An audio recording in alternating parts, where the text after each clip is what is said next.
Olá pessoal, meu nome é Fernando Santos e neste vídeo mostrarei a vocês alguns conceitos e técnicas utilizadas na disciplina de inglês instrumental.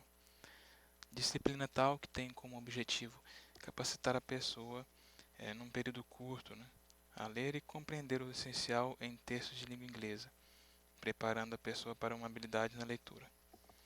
O foco, no caso, é o texto. Veremos a seguir técnicas de leitura. Veremos que não necessitamos ter um conhecimento profundo da língua inglesa para entendermos o que o texto quer nos transmitir. Vejamos alguns conceitos de inglês instrumental, começando por prediction. Ato de predizer ou inferir o que o texto diz através de seu conhecimento prévio do assunto e também com a ajuda do layout, que é a estrutura do texto. No caso, diz aí o texto que precisa anteriormente a pessoa ter um conhecimento prévio para entender sobre o inglês, né? Precisa ter uma bagagem mínima de algumas palavras para tentar já no início, verificando algum texto em inglês, tendo a familiaridade de conhecer alguns assuntos que o texto está tratando. O layout em si, no caso, é a forma que o texto te traz a informação, figuras, o título, né? Veremos a seguir alguns exemplos de layout. Nesse caso, uma venda de ração para gato. Já de cara deduzimos que é isso, sem antes entender o que é o inglês, né? Nesse outro caso, sobre Jogos Olímpicos. E nesse caso, propaganda de refrigerante e sorrisos. Outro conceito de inglês instrumental é o skimming, que consiste na leitura rápida de um texto para adquirir uma impressão do layout geral sobre o assunto abordado. Está aí um exemplo, que é claro que ninguém consegue ler dessa forma, mas é uma forma que o inglês instrumental utiliza para entender o texto. Uma passagem rápida no que o texto está te mostrando para você procurar entender o que aquele texto está querendo dizer, né? Através de um conhecimento prévio, como foi dito antes. Outro conceito referente a scanning, permite ao leitor localizar informações mais específicas do texto. No caso aí à esquerda desse texto apresentado está The Lion King, que é o Rei Leão. É uma palavra que a gente já de ver alguns filmes já entende, né? O ano que não muda os dias, né? No caso ali à direita, directors e outros exemplos abaixo. Temos também cognatos, que são palavras que nos ajudam a identificar o texto. Cognatos são palavras em inglês que têm o mesmo significado em português e se parecem tanto na escrita como na pronúncia. No caso, alguns exemplos: music igual música, television igual televisão, information igual a informação, ocean igual a oceano e promotion igual a promoção. Entre outras palavras que tem disponíveis também para consulta em outros locais de consulta, como o site, livros.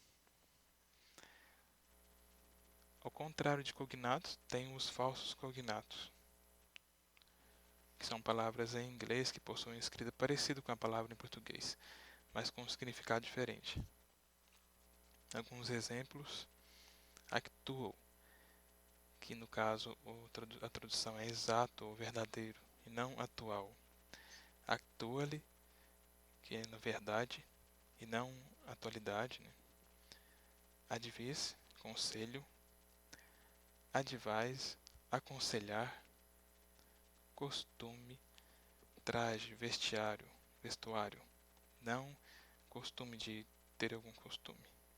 Cynic, de cético, não de cínico.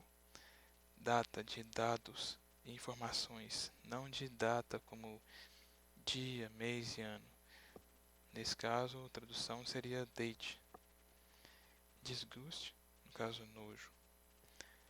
E outra palavra que a gente pode usar como exemplo, push, que na tradução é empurre e não puxar, né? A gente pode ter se deparado com essa palavra mais comumente. A seguir veremos alguns verbos, algum ensino que complementa o estudo de inglês instrumental. No caso, veremos o verbo to be, ser ou estar, algumas conjugações, né? Este verbo possui as formas am, is e are. No caso, a inicial I am, you are, he is, she is, it is, we are, you are e they are. Temos também os verbos na forma interrogativa, que neste caso, nesse exemplo, o verbo fica após o sujeito. Alguns exemplos que seguem. Am I, seguido do ponto de interrogação, como utilizado em português. Are you? Is he? Is she? Is it? Are we? Are you? Are they? Outra forma é a forma negativa dos verbos to be, que no caso há duas opções para cada sujeito. A segunda é seguida do apóstrofo, separando o sujeito. I am not, I am not. You are not, you aren't. He is not, he isn't. She is not, she isn't. It is not, it isn't. We are not, we aren't. You are not, you aren't. They are not e they aren't. Essas são as formas, alguns conceitos que passo para vocês sobre inglês instrumental. E, claro, tem outras formas e outros mecanismos de buscar mais informação na internet, em vídeos, em textos e livros, né? E no mais, essa é a videoaula de hoje. Finalizo por aqui e um bom estudo para vocês.